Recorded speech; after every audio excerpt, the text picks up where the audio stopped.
والدین اور اولاد ان کا کتنا عظیم رشتہ ہے، کتنا مبارک رشتہ ہے۔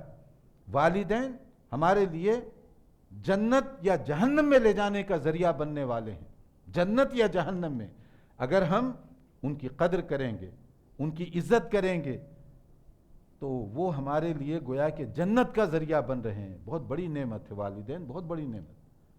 اور اگر ہم ان کی خدمت نہ کریں، ان کا احترام نہ کریں، تو وہی ہمارے لیے گویا جہنم میں بھیجنے کا ذریعہ بن رہے ہیں۔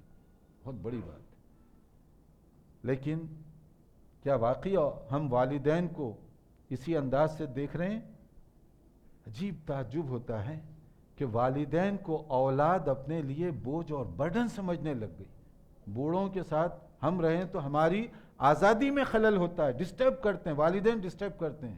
سوچئے وہ باپ جس نے اپنی پوری زندگی کی توانائی ہمارے لیے نچوڑ دی، آج وہ جب بوڑھا ہو گیا وہ بوجھ بن گیا آپ کے لیے۔ اور وہ ماں جو ہمارے لیے تڑپتی رہتی ہے، اور اس ماں کو آپ بوجھ سمجھنے لگ گئے۔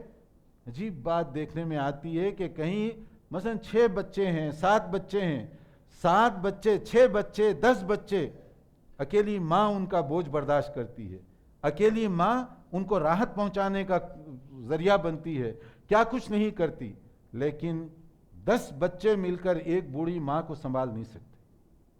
کتنے افسوس کی بات ہے۔ دنیا کے اندر یہ دیکھنے میں آتا ہے کہ 10 بچے مل کر ایک ماں کو سنبھالنے کے لیے تیار نہیں، ایک بوڑھے باپ کو سنبھالنے کے لیے تیار نہیں ہے۔ کہاں سے کہاں ہم پہنچ گئے۔